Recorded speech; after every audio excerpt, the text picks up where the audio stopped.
This is When the Circle Speaks. I am Lucas Williams, an Aboriginal man who spent 15 years of my life from 13 to 18 inside institutions. I know trauma because I lived it. Today I stand on the other side as the Director of Ghana Healing, leading trauma-informed practices across Australia and walking with communities through some of the darkest and most devastating events this country has seen. I am now researching traditional healing circles through my PhD, bringing culture and evidence together to change the way we heal. This podcast is raw, it is real, and it is a circle where professionals and lived experience voices come together to speak truth, share resilience, and show that healing is not only possible, it is powerful. Welcome, guys, to another episode. Thanks for being here. Today's guest is an exceptional guest, and let me take the opportunity to introduce her properly by reading out her bio. So Renae McDermott, a student in psychology and a trauma-informed caseworker who has turned her pain into purpose. Growing up in an environment shaped by AOD, domestic violence and childhood trauma and sexual assault, Renae found herself navigating survival at a young age that became the foundation that influenced her entry into the sex industry. Through years of deep healing and self-reclamation, Renae has transformed her trauma into wisdom and her curse into her crown. Now studying psychology, working within youth detentions working within the youth detention space, changing young people's lives. She brings over 3 years of frontline experience in the mental health, domestic violence, and alcohol and other drugs service and in that industry. In this episode, Renae shares her raw truth, how trauma shaped her identity, relationships, and sense of safety, and how she found her way back through holistic healing. She'll also explore how sexual trauma can silently shape intimacy, trust and connections, and the impact of men and women in their relationships today. Renae's story is one of courage, self-awareness, and will leave you questioning your own sexual intimacy. She is a reminder that even the deepest wounds can welcome the foundation for purpose and transformation. So welcome to this episode, guys, and welcome to Renae. Thank you. Welcome on. How are you today? Yeah, all right. A little bit nervous, bit of sweaty hands. That's okay. That's all right. That's normal for somebody's first time on a podcast. Yeah. So welcome in and welcome to When the Circle Speaks. Thank you for having me. I think what we might do is, it's a tricky one, this podcast, and I think we might open up with something for our viewers that are wondering, who are you? Mm-hmm. And for those that don't even know me, who am I? Mm-hmm. But you're my partner, and I think we want to really talk about the importance of, for any family members that might be going to watch this, or anybody that knows you or me that's going to watch this, big hashtag that there's going to be some stories inside this podcast that they may not have heard before. Yeah. What's your thoughts on that? Yeah, I think we need to definitely give our family a bit of a heads up here, because I think this is the first time publicly I've been speaking, or I will speak about this, and I think a lot of family probably had questions or concerns or worries or thoughts, and I think a lot will be told in this podcast, and I think there's a lot of people that are going to be able to identify with my story, and so I think it's important to just make sure that everyone's aware that this story is going to be pretty deep. You've already got me. I'm already in there. And I have a question straight off the bat. Yeah. I'm your partner. Mm-hmm. People can go, well, what's a partner interviewing a partner for? Like people could think that. Yeah. But why are you telling your story? Like, Lucas Williams, people know me quite well in different areas. Yeah.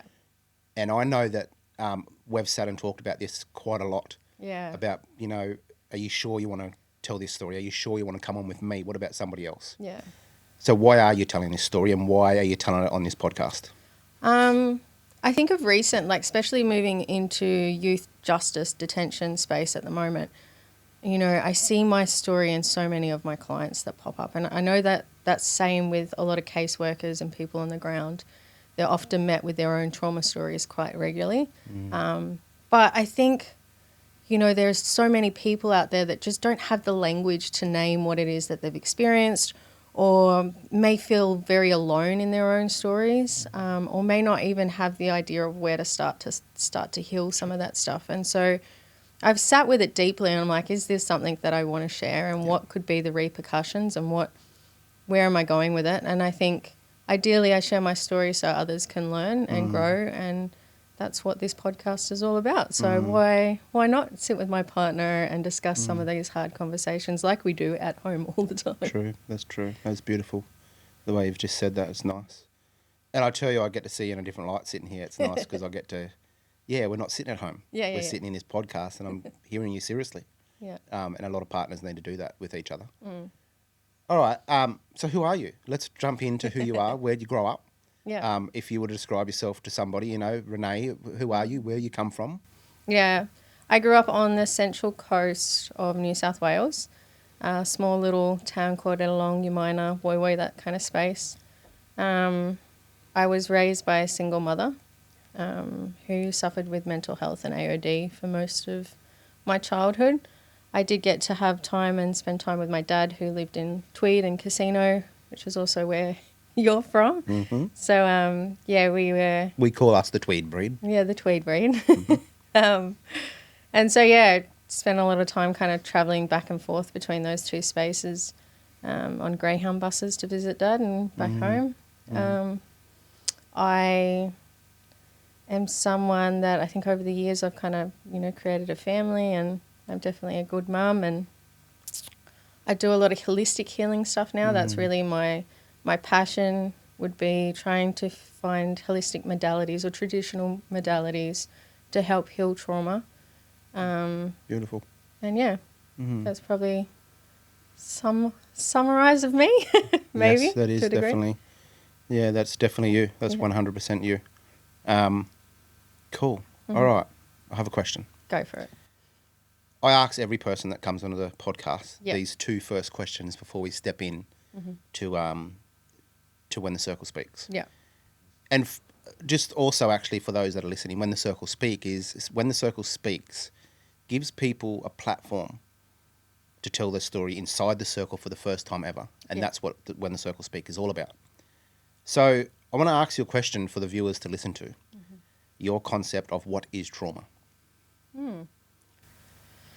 I think trauma is not the event. Yeah. It's the experience of the event. And I think trauma can't be defined in one specific answer, because there are so many ways to experience trauma. We have our big T traumas, which is, sexual abuse, domestic violence, grief and loss, those kind of things. And then we have our small T's, which are, could be defined as emotional neglect as a child. You might live in a home with two very caring parents who work full time and just aren't capable of investing the time that you need into you, and that can form a traumatic experience on a small magnitude. Yeah, sure. I love that concept. Big T's. I really love it. I'm going to ask you more about that soon. Okay. I like that. I like that concept, the big T's. That's cool. All right. Now, on the other side of that, one more question. Yeah. What is healing? A returning to self. I know for myself, I think everyone's healing journey looks different. Yeah. And I don't think one form fits everything. Like everyone can do yoga or eat healthy or go to therapy or, I don't know, do boxing. Everyone has their own way of healing their trauma. And it doesn't work the same for everyone. Yeah, so beautiful. What may work for some don't work for others. I think for myself, it's a returning to self. I did a lot of disassociation as a child. Yep. And disconnection from my body. Sure. So for me, it's really returning to how I'm feeling, sensations in my body, what's happening for me. So I'm always constantly trying to return to that space of just being aware with what's happening within me. That's beautiful. I love the viewpoint that healing, I reckon people might think of healing that, you go to a counsellor or you might have to do some breath work. But you've just described that boxing could be healing or other things can be healing outside of those spaces. Healing could mean anything. Yeah. It depends on the person and what they've been through and what they might use to heal their body. Yeah. And I think it's what they're exposed to, what's around them in their environment. And who's also facilitating that? You could go to breathwork and have a facilitator that doesn't sit with how you need to be healed, can't hold your space the way that you need your space to be held. You can go to your boxing gym and maybe it's just not the right niche for you, but you could go to 3 and then end up at a really great one with an amazing coach who pulls you through so much stuff. So I think a lot of the time when we're healing, we go, oh, I'm going to go to a psychologist, and we get into the first psychologist and they don't really work and you can get disheartened. Sometimes it means going to 5 psychologists until you find the one that really helps you. So I don't think healing can be defined by one experience. Yes, that's very true. And that's 5 psychologists. I'm a prime example. I've done that. I've been to many psychologists. To find the right one for me. All right. So we're going to drop in now. Are you okay to move forward? All right. I want to jump into this big T stuff that you just talked about. Obviously, I'm your partner, and we've spoken about many of your experiences now that you've used the big T concept about big T's and little T's. Now, can you journey us through your childhood of those big T's and take your time? And the reason I say take your time for people that sit in the seat, because you're telling your story, but this is for other people to understand what big T's look like, what trauma looks like in the real world for those that can't speak. So take us there. I think before I take you there, I'll just say this, because often I have people go, Renae, you've had such heavy trauma, like, when I share my stories. What is it like to go through a big traumatic experience? What does that feel like? And I often refer to the cyclone. And so I was lucky 10 years ago to experience a cyclone in Darwin, of all places. And when it starts coming in, you can see the dark clouds coming in and you realise it's not the same as a normal storm. You see that it's a little bit different, but you're not too concerned. It's there, it's present, it's on its way. After a little bit, then you get a bit more concerned. Kind of move indoors, try and find a safe space. And then you start getting, the notifications on the radio or on the TV. You might have the fire brigade come down the street telling you what category it's going to be, what needs to happen. The storm gets heavy. And it starts to pull trees out of the sand and do all these crazy things. The wind's rushing, and you can feel the heightenedness coming. It's kind of scary. And then you drop into the eye of the storm. And the eye of the storm is very quiet. It's so silent that it feels concerning. Everything kind of runs in slow-mo. If you put both your hands over your ears, you'll start to hear like a white noise, and that's what you get in the middle of a cyclone. And I found every time that I've experienced high levels of trauma, there's this space that I drop into where everything goes in slow-mo, and everything you kind of don't know where you are. You can't sense what you're feeling. You kind of trying to grab a sense of reality, and then as quickly as it comes in, it leaves again, and then the chaos hits again. And I've found that that's the best way that I can explain high levels of trauma to someone that has never experienced it before. Wow. Probably. That's correct. It really is. I'm not saying this because because you're my partner. I think that's the first time I've heard that from you properly. And I don't know whether if you're when someone might be at home, you don't hear it properly. Well, I should be listening deeper. But how I've just heard that, it just gave me a deep understanding of what the cyclone means from the concept of trauma and big T's. That is incredible.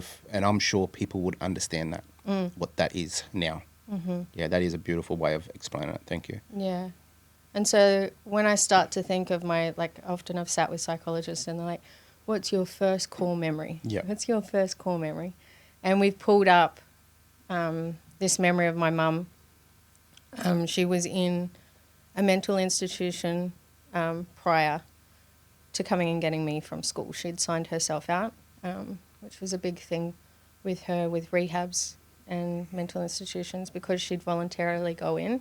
She could voluntarily leave whenever she wanted. Sure. So which not mandated. Not mandated, which meant that the healing was never really done properly. Okay. And so one afternoon she come and got me from school, and she was late, so I was sitting on the school fence, and I could see her walking down the street a mile away because she was intoxicated. Mm-hmm. And so I thought if I'd gone to her, no one had seen me with her. Yep.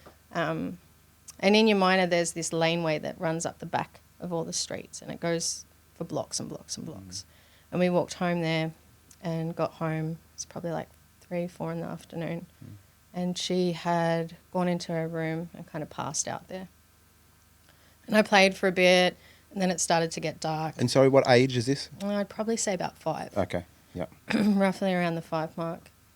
And I went to get some noodles and I put some cartoons on. I was kind of looking after myself, pretty self-sufficient. And a knock hit the door. And it was kind of like a heavy knock. And I went to open the door, and my mum didn't have too many friends. Sure. So for that knock to be happening, it was a little bit abnormal. Yeah, okay.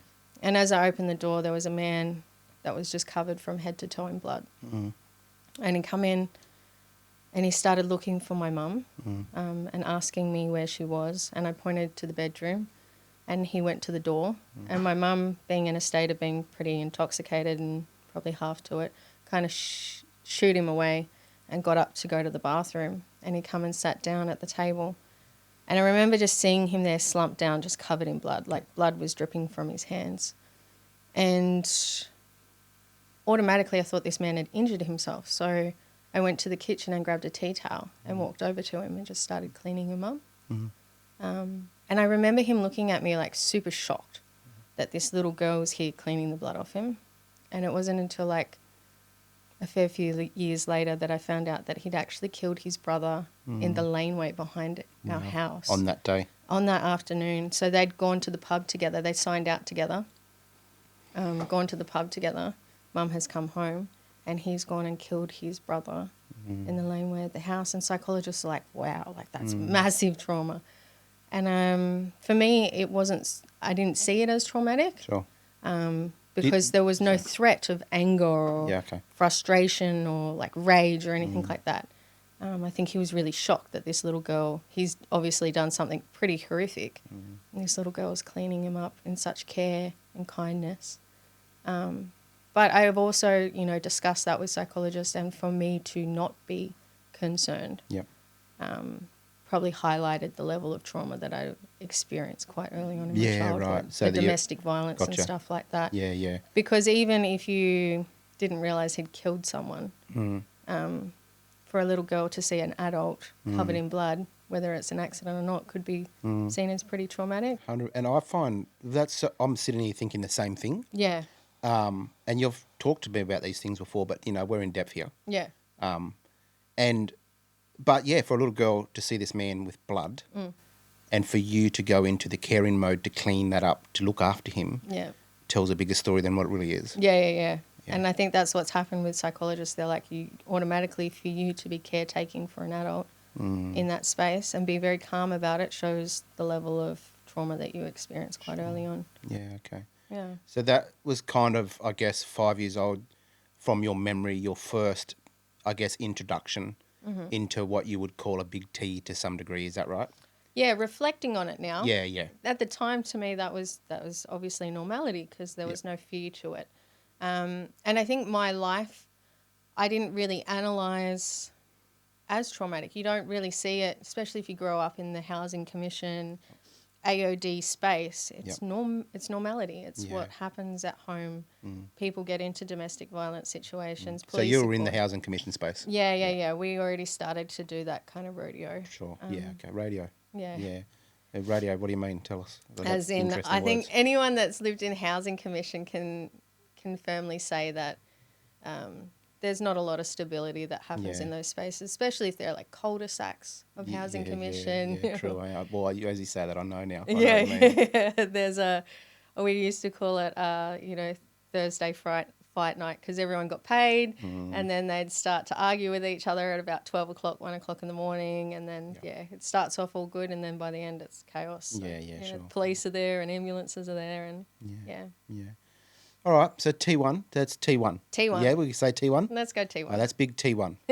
Guys, just a quick message. If you really like this podcast, you're an organisation or you're a company across Australia, even internationally, and you'd like to be involved and have some promotion within this podcast, When the Circle Speaks, please reach out. We're looking for some sponsors. Ultimately, we would love to have 2 people on board sponsoring this podcast to continue to go forward. So if you'd love to jump on board to have your business, organisation, no matter what level you're on, whether you're a grassroots organisation or you're in the government, please reach out and get on board with us. Would love to have you on board and sponsoring When the Circle Speaks. Keep going, keep moving. Let's keep moving forward. Because what I'm wanting to put a picture on here is I'm a big believer that intergenerational trauma or trauma that is passed down to us from our caregivers or given to us from, the loved ones around us, as in trauma, makes up in our body and brain of what we might become when we get older. So that's why it's about, When the Circle Speaks, it's about tracking through the experiences of trauma as childhood trauma. Yeah. And where did we end up later on? Yeah. So there's T1. There's T1. Take us to T2. T2. So I guess my mum was pretty heavy into the AOD and mental health space. I didn't really understand that as a child. And all I just knew was that it was very inconsistent. And I thought everyone's home was really inconsistent. It wasn't until I'd start to look outside at school pickup and see that parents were different with their children and lunch boxes and things were very, very different that I started to realise that maybe my house is a little bit different than others. My mum then met a friend of hers, a new partner at the time, and he was super stable. So he came with consistency, stability. My lunches were And sorry, what age are you? Probably like the 5-6 months. So not long after, okay. Not long after that incident. And he started to create this real safe home environment. Dinners every night being cooked. And my mum started to change. She started to get clean in that space. Yep. And I was like, oh, wow, I'm liking this, he came with family, so we were often with his family or going away on holidays and vacations and fishing and that kind of stuff. And that lasted for a good couple of years. But then slowly trauma set back in and my mum's drinking started to pick up. I wasn't aware of it at the time, but he was also a heavy dealer in our area. Okay. So everywhere we used to go, he knew people. And so when you say you weren't aware of it, Yeah. That's your terminology now, I would imagine. Well, your terminology would be way different now. Yeah. But was that because it was normal? Or was it just you weren't used to that world? It wasn't exposed to me. So his drug dealing, it just was uncles coming over, doing a bit of a catch up, and then they'd go out the back. There was no drugs in the house on show. Yeah, gotcha. Or anything like that. My mum was the most instability, the instability in our home. Yeah, sure. And so I remember she started drinking again, and we'd go out to the markets with my mum's partner at the time. Yeah. And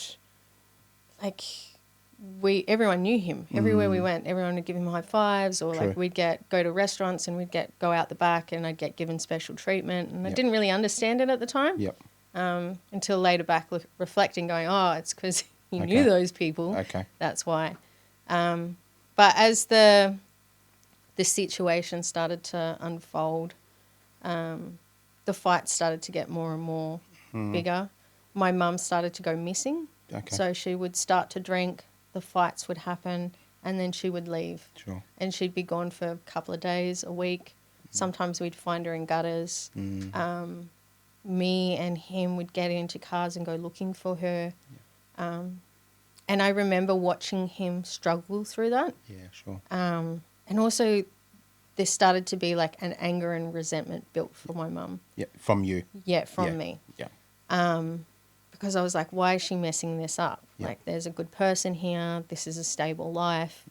And so I think the triangulation of starting to victim blame started to come there, where I then started to take his side more than her side. Gotcha.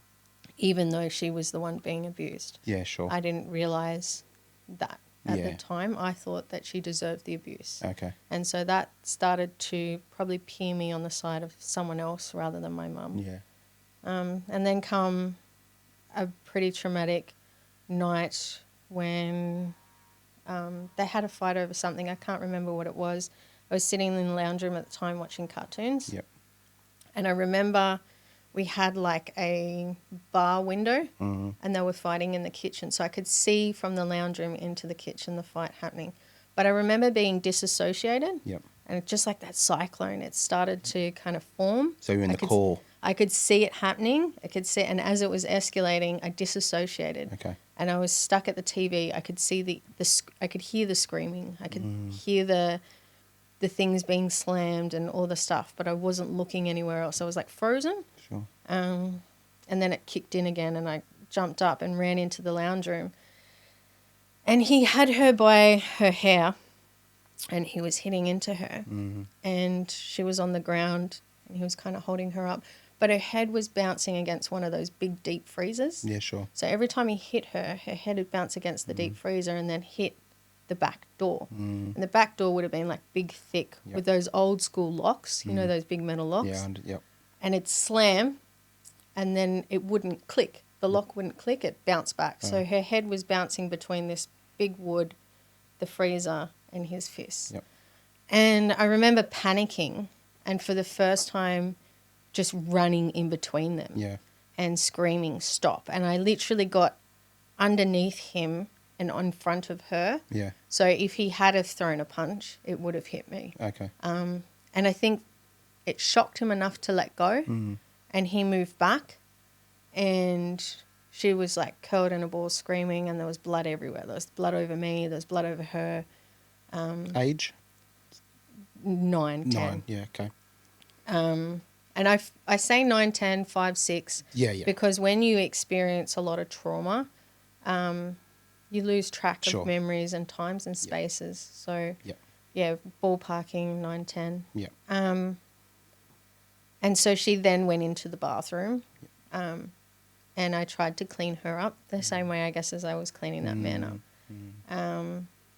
And she was going through all kinds of emotions. One minute it was like she was sad and she was hurt and she was scared and she needed someone to love her. And then she was angry at me and resentful at me, that it's me and him against her. Okay. And then it was she was trying to yell verbal abuse back out at him to restart it again. Okay. And I realised I couldn't calm the situation down, and I remember going into my room and hiding under the bed and just crying and crying. And then I can't remember how long I was there for, but then I come out to evaluate the situation. All the doors in the house were open. I remember all the furniture had been like thrown everywhere. It just looked like a cyclone had hit, like chaos. And she was gone. And I remember like trying to find the safety, like where am I? What's happening here? And I checked my baby brother at the time, who was quite small. Sure. And he was still asleep through all that chaos. I don't know how. And I remember sitting next to him in the lounge room. Do baby brother? No, the friend. Mum's friend. Sure. And he apologised for the way that he'd hit Mum. Yep. And that sometimes he justified it and said sometimes, you know, your mum just gets to that space. Yeah. And I think, again, I wanted to consolidate because I felt the same. Yeah, okay. I felt angry at her and frustrated at her. Yeah. And so I gave him a hug. And in that hug, his hand slid across my leg. Sure. And I realised that wasn't normal. Like I could feel the sensation in my body, like, oh no. And then I went to move away and he kissed me on the lips. And then one thing kind of led to another and he then walked me into the bedroom. Okay. And I think that's basically where my first experience of sexual abuse started. And I've often like sat with psychologists and relived that moment. Sure. Talked through it, screamed through it, done all kinds of things. Yeah. And I think, and I had a lot of hate to myself. Like I could have screamed, I could have ran, I could have done all these things. Why didn't I? And the psychologist has unpacked it as that I've just seen my mum being heavily abused. And I knew the consequences if I said no. Yeah. And as a child, you're scared, you're frightened. And so you just kind of go with what's happening because there's nowhere else to run. Sure. There's nowhere else to go. Yeah. So yeah, I'd say that's T2. That's big. And, sitting here hearing that, I can feel that in my body, just as a partner hearing them stories, but one of the other parts of that is I'm so lucky to be able to sit here with you and hear those things. Yeah. Obviously not in the way of, being proud to hear those things, but in a way that gives you a space for yourself. And I believe that other partners need to make sure they create them spaces for each other, so they can love each other properly. And so how long did this go on for years? What?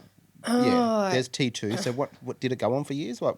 Yeah, so I think there's another area where we need to unpack is that my mum also really dismantled my relationship with my father. So my father was quite paramount in my relation, like within my life. He was still there. I'd still do visits with the holidays with him and stuff. Can I just jump in for that for a second? Go So for is it. that at 9 or is that earlier? Earlier. When you say dismantled, is it? Earlier. Okay. Yeah, so I'd say that probably most of my childhood, my mum really kind of sabotaged a lot of my relationship with my father and my father's family. And how that happened would be like every time I'd go to visit, I might have had step siblings or Sure. the attention's not on you, it's on them. And he doesn't make time to go to the movies just with you, and he doesn't do these things just with you. So my mum would start to really dismantle the relationship, start to identify that, they think that they're better than us. They don't care about you. Okay. And so they started to become a form of language that happened in the back of my head every time I went to my dad's. And there'd also be a period where I'd step into my dad's house and probably within the first couple of days there'd be a bit of a blowout from me. Okay. And I think, one, it was because I was in a safe space. Yeah, right. Finally. Yeah. And two, I think there was this grooming of this mental dismantling of our relationship that I'd go with so much hatred towards him when it wasn't necessary. Yeah, sure. And so the reason I want to touch base with that is because when we start to go, okay, well, she's still in this environment with all this chaos happening. Yep. Yet she has people around that love her. Why hasn't she gone to them? Okay. The reason is mentally there's been a dismantling from my mother Prior. to all the healthy relationships that I had in my life. And that was because if I left her, it was more about what that meant to her, not about what that meant to me. It's huge. And the way you've just explained that is huge. I see that as there's terminology for it, parent alienation. Yeah. And in this moment, I'm guessing your dad's probably thinking, what in the fuck's going on? Yeah. What's happening? Why isn't, what's going on here? Yeah. I don't know. Was that the case or not? Yeah, I think he also understood, he copped a lot of stuff from my mum, but I don't think he sat with the reality of what I was actually being exposed to. Yeah. I don't think anyone, I had a lot of hate towards him for years. Why didn't you come and save me? Sure. You knew what my mum was like. Why weren't you there? There was that frustration over the years as well.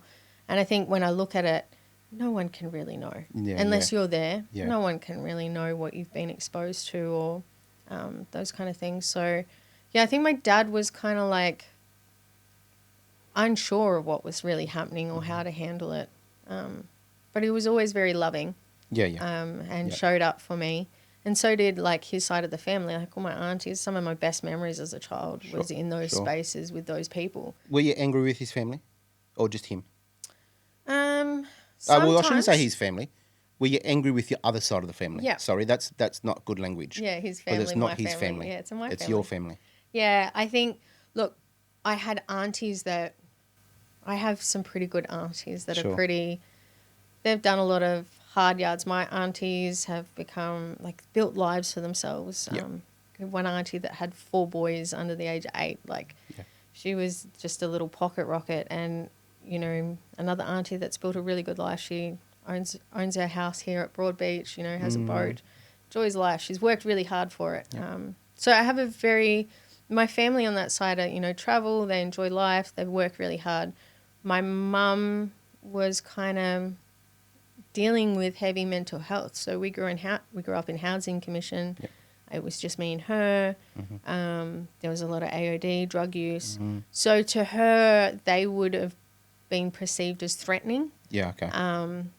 Because they could provide me things that she couldn't. Yeah, sure. And that made her insecure. And so... Gee, one of them things would have to be safety, wouldn't it? Yeah. Just off the top of my mind. Yeah. Yeah. And so what happens there is that then starts to dismantle what safety actually looks like for me. Okay. At the cost of her insecurities. Yeah, gotcha. Yeah. So then those healthy relationships, I'm analyzing from a trauma space and evaluating like, this isn't true, this isn't real, that's not what it looks like, because that's not what I'm receiving at home. Yep. Even though that's what it is. That's what love and safety is constantly showing up. Safe connections, building a life that's worth living. Yep.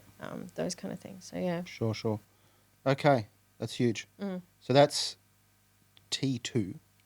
T3 maybe. Well, that's kind of T3, yeah, because you were saying T3, you were saying T2, but you wanted to add something. Yeah. But that is a trauma of its own, isn't it? Yeah, it that is a experience as a young girl or a young child, whether you're a male or female, and being led to believe that your other caregiver is not a good person for you. Yeah.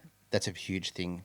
And it's nearly like I say there's this concept, defragging the brain. It's like this data that gets, because I heard you say before that in the back of your mind this thinking was taking place. Yeah.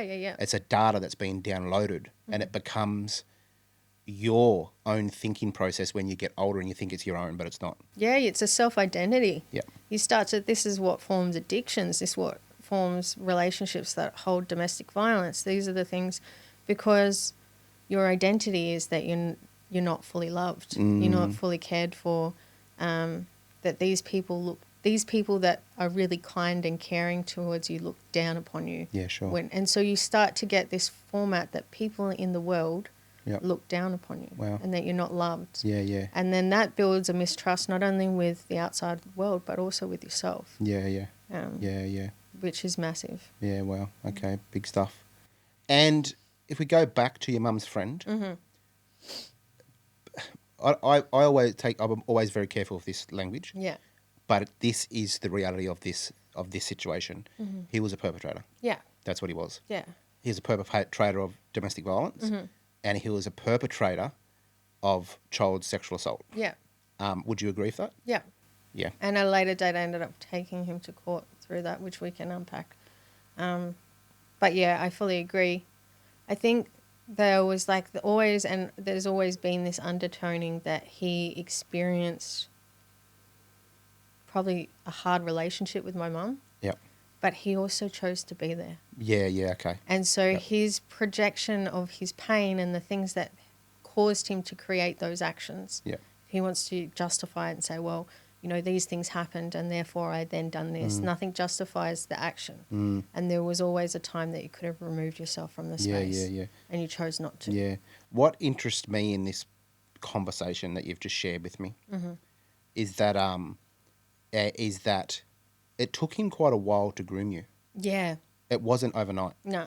So, because I'm thinking, I think you shared with me at like 5 or 6, he kind of entered. Yeah. Yeah? Is that right? And then at about 9 is where it started. Yeah. So there's 4 years of grooming taking place there. Yeah. Before the first action of sexual assault against you took place. Yeah. And it was a one-off incident, as in the sexual assault stuff. Yeah. And it was brushed off and put under the rug and no one discussed it because Mum was missing for a week after the incident. Okay, yeah, sure. So the next day it was kind of like nothing had happened. Yeah, okay. And at a later date he explained You must have been melting at that time. I was very confused, didn't know where to go. I remember just getting on my bike the next day and not coming home until it was dinner time. Just not being seen then. That was, my safety started to be going to the beach. Yeah. Getting out of the house. I never wanted to be at the house anymore. Wow. And so that started to be my norm of creating my own stability. And I think it becomes a lot of children's norm. That's why we've got so many youth on the streets. Yeah. Is because it becomes the safety. Sure. Yeah. All right. And so that's T3. And you just said then something to do with a court case, or you took him to court. Yeah. And then let's touch on that briefly. And then we'll move to, I know you've shared a story with me before that I want to ask you about. Obviously with prior approval from you to ask you these stories. About an incident that took place. Like, people would think, holy gee, Renee's been through a lot. Yeah. But that's just the start. That's just the top, the start of the foundations. That's the start of your life. Yeah. When we look at complex trauma. Yeah. Or trauma. So we'll dive into that. Yeah. So you go to take him to court. I would say the court case ended up happening after that other big incident. So if you want to jump there first, all right, let's go there. Go for it. All right. So you talked about an incident that happened, I believe it was at a school or football oval, one or something like that. Yeah, football field. And you're a bit older now. Yeah. Not a bit older, but a few years older. Yeah. And this incident was pretty big. Yeah. Can you talk to us about that? And I think the reason what's really important about talking about this incident is I believe there's so many other young girls out there that might have had this incident that think that it's not what it was. Yeah. But you're going to give it a name. Yeah. Yeah, go for it. So to add context from that, their relationship went kind of sideways. Mum went in and out of rehab, mental health institutions, and domestic violence was still quite prominent in the home, even if he wasn't around. So even once he moved, the people that Mum had in the space weren't safe men. Mm-hmm. And I felt their presence. Yeah. I could feel their eyes. I can feel their energy. So a lot of the time I was out of the house, wherever I could possibly go. And one night, as normal, drinking started to happen and a domestic violence situation started to break out between a couple of people. There was a big group of people drinking at my mum's house that night. And I seen it coming. I seen the cyclone coming and I was like, fuck it, this time I'm not getting caught in this cyclone. I'm out. And so I grabbed my mum's smoke. So I was probably 13, in my teens. Sure. And I was like, fuck it, I'm leaving. And I got on my bike and I go, where am I going to go? And I was like, oh, I'll go to the school. That's the safest. I'll go to my high school. Safest place I could think of. It must have been a weekend night because I wasn't worried about anyone finding me at school the next day. Okay. So my plan was that I was going to sleep there. Right. And I remember packing a bit of a bag on my back. Yeah, cool. I used to do the same when I was a kid. Yeah, gone. Cool. See ya.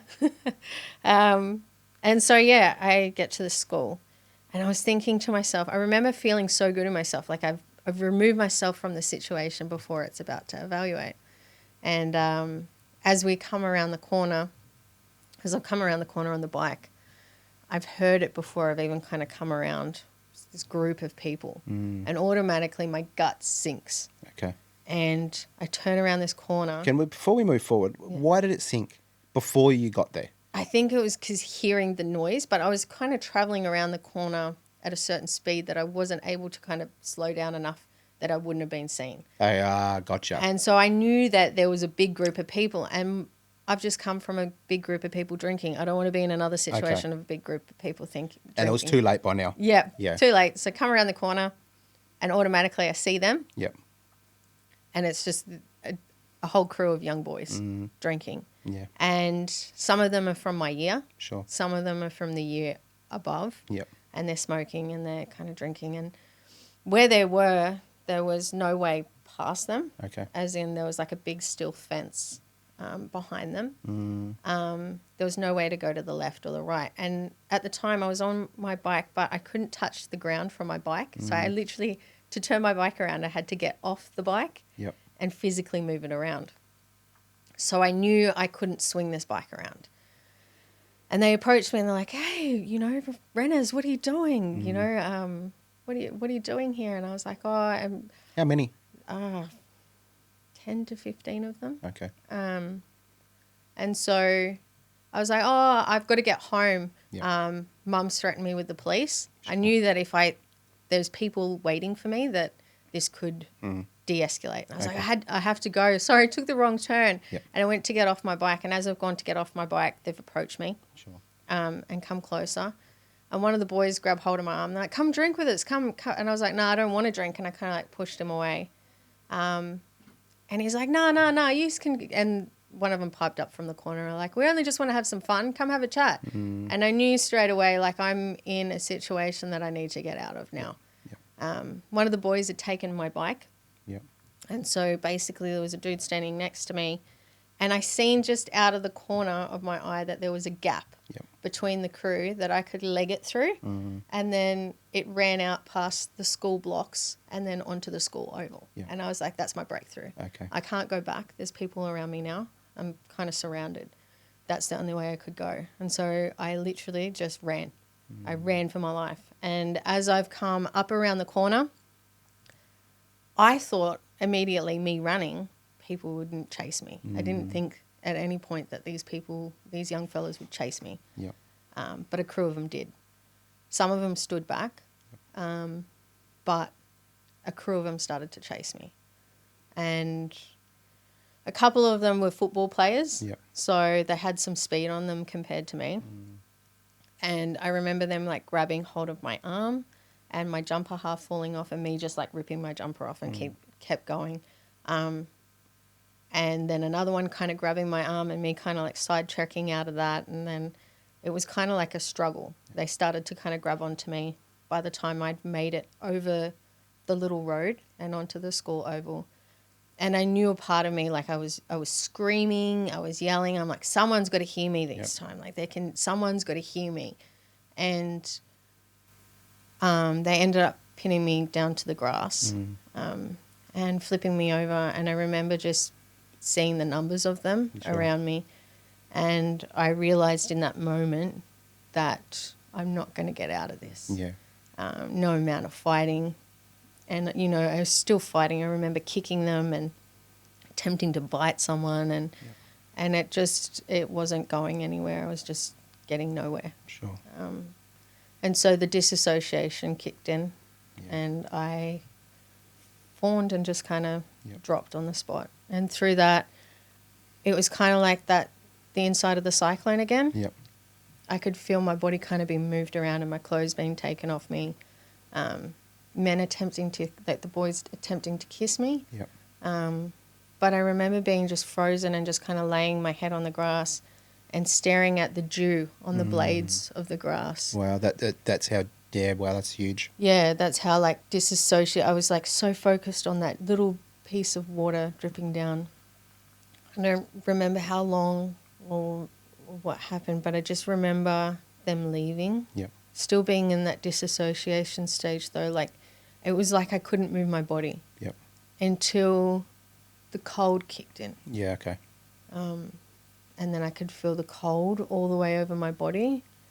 And I curled up in a ball and I remember crying on the oval and then just screaming to the sky like, why? Yep. Why?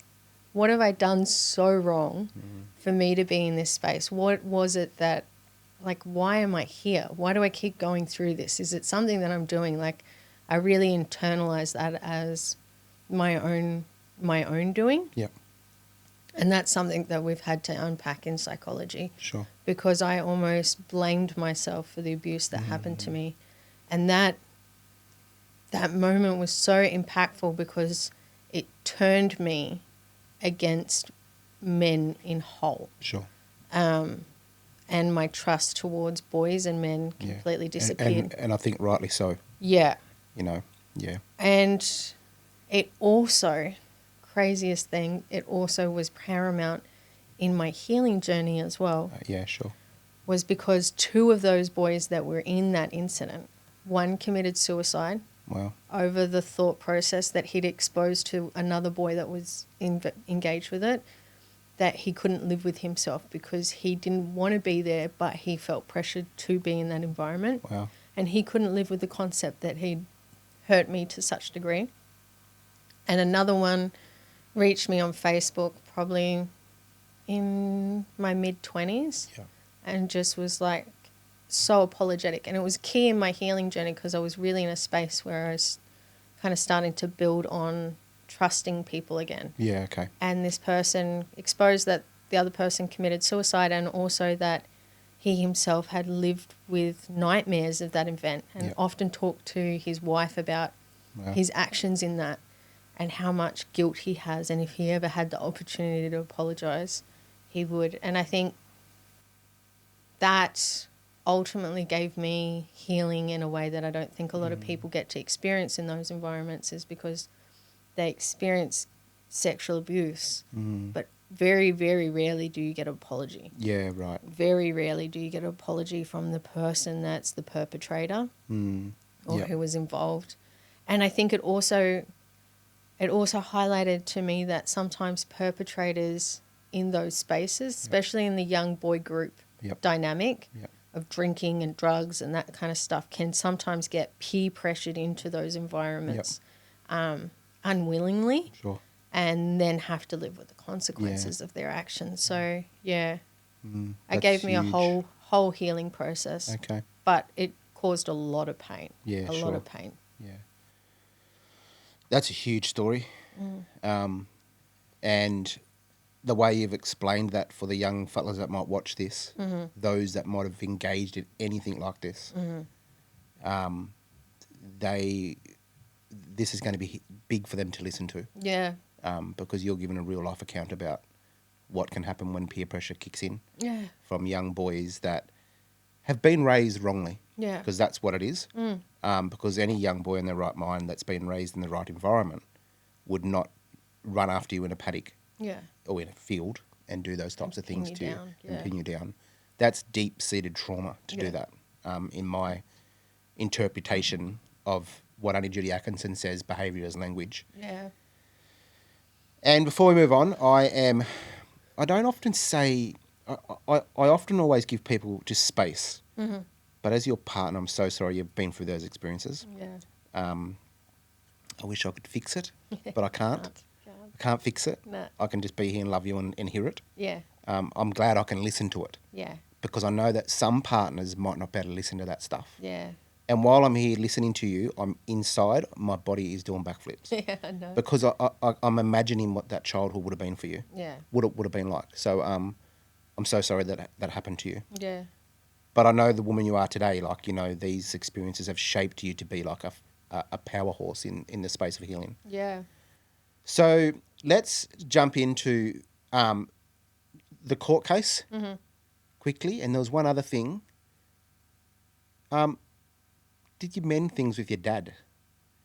So a court case. Let's move into the court Well, let's case do the because I court think case, you yeah. kind of bounced. Yeah, Yeah. you didn't talk about the relationship with your dad. No. What happened with that? So that's still ongoing in the background of like occasional school holidays. I think it's always been really ongoing with me and my dad. It just hasn't always been prominent or full time.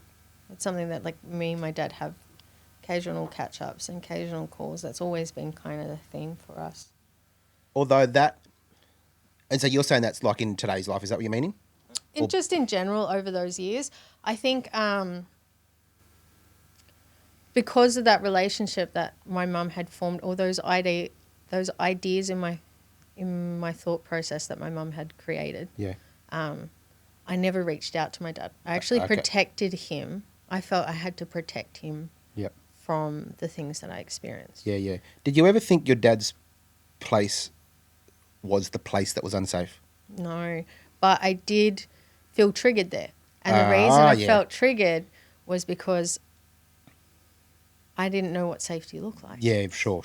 So for me, if I was healing as a child, and I say this because, you know, I watch a lot of father podcasts that fathers go through struggles as much as women when it comes to co-parenting and relationship issues and the importance, like with the kids that I work with, the importance that it is to have real healthy male models in their life, not just in men's lives, not just in boys' lives, but girls need it too. They need healthy men that show what boundaries look like and that create those kind of things. I didn't get to form that with my dad, I guess. So, yeah. Okay. All right, this court case. From there, I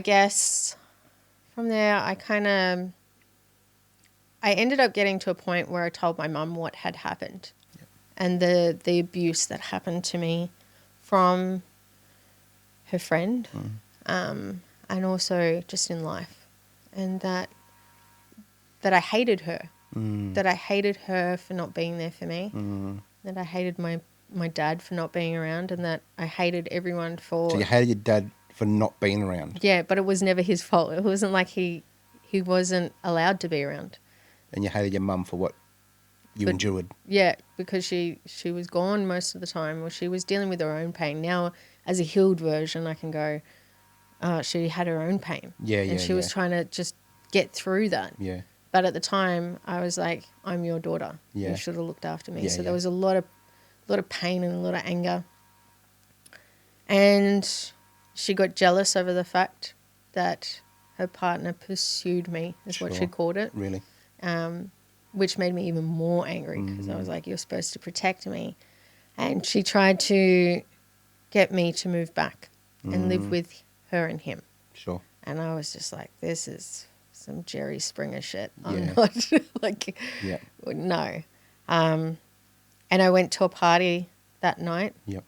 and I was drinking, and a little boy that was there, he may have been 14, was drinking next to me, and it shared his story about sexual abuse. He to you. Yeah. Yeah. Just unconsciously shared Yep. it to someone that was standing next to him. And I realized that I needed to do something for myself. Okay. And that I needed to say that this isn't okay. Yep. And I needed to let other people know that this isn't okay. Yep. And so I decided I'm going to go to court. Yep. And so I contacted the police and said, look, this is what's happened. What do I do next? And the police took me in for an interview, put the cameras on me because they didn't have the screen working. So Yep. they actually had to put it on the table. Yep. And they questionnaire me, something chronic, Did they? down to details. Wow. Clothing objects. Yep. And I still remember it so vividly. And then there's other things I don't remember vividly. And then that makes you question, like, your thought processes in that whole time. Like, Yep. why don't I remember it vividly? And Yep. as you start to understand trauma, you get a whole lot more on why that doesn't happen. And so, yeah, I ended up taking them to court. And I remember the legal aid lady that was taking me through at the time was like, look, this is going to be a long haul. Kind of buckle up. You're going to have to put your best foot forward. And I did it for a while. We had a couple of hearings. I remember the first hearing, my mum and him were on the other side of the courtroom. Yeah. And it was just me. That would have been big. It was massive for me because I felt like there was no one else with me. Yeah. And Dad? And Dad, I don't think Dad really knew about it. I don't think I had told him. Does he know now? He knows now. Okay. And even just recently, like a couple of years back, we sat down and had a conversation, and he was like, I honestly thought you were just seeking attention. Yeah, sure. Sad, eh? Yeah. And so he never really grasped the reality. And I think for a male, that must have been hard as well for him to know that I'd experienced something like that when I wasn't with him. But there wasn't anything he could have done to stop that. Okay. Yeah, and yeah. so I think for a male or a parent, any parent, Yep. that's a hard thing to swallow, Yeah, it is to would be. know that your child's gone through that, Yeah, especially with an adult, being an adult male that done it to you. Yeah. It's huge. Yeah. Well, it doesn't matter whether it's a male or female, actually. Yeah. I should say that, yeah. But in your experience, it was an adult male. So yeah, I ended up not continuing with the court hearing just because I constantly got told that it's going to take up to 3 years, Yeah. and I didn't have the stability of a home and people behind me to back it, and I had AVOs out at the time, and they were being breached and Yeah, nothing sure. was being done about it. So then I started to go, I'm not safe. I'm Yeah, still yeah. not safe. Yeah, I'm yeah. raising it, but nothing's happening. Yeah, yeah. Yeah, and you might have said, or maybe you've told me this off camera. I think you got some slack from your mum, is that right? Yeah. Around this? Yeah. And so that also contributed to you not pursuing forward. I got threatened with my little brother too. Like, he wasn't allowed to call me by my name in the house. Wow. It was it or her. Wow. I haven't heard that. Yeah. Yeah. So there was a dismantling there. My mum would often use my little brother as a motivational tool for me to do what she wanted, Yeah, basically, sure. which is the same that she did with my dad with me. So Yeah, yeah, it's just a definitely. pattern. Yeah, yeah, yeah. Yeah. Yeah, okay. We're gonna. So you've had these experiences, actually. What are you? What, 16? I don't know. 14, 17, 14, something? 15, around that mark. All right. Yeah. So you've had your story. I've worked with thousands of people in this country, and your story is a huge story. Yeah. You know, for anybody to listen to, but for anybody to endure. Yeah. you to move through and what you went through is huge. But those experiences have now shaped you, that has what then led you into the sex industry. Yeah. And not only did it lead you into the sex industry that would see you travel not only Australia but across the world, it then led you into an area where you would even start to not manage girls, but you'd be in a position where you'd be part of managing girls. Yeah. And like a lot of family members don't know that about you. No. Some of the people that probably know you from the industry Yeah. are probably, if they see this podcast, they're going to go, holy shit, Yeah. I did not know that's what happened to her as a child. Yeah. So we're going to dive into that Yeah. in the next episode. Yeah. But right now, we're going to have a break Yeah. and let you have a breath. Yeah. And then we'll jump into the next episode.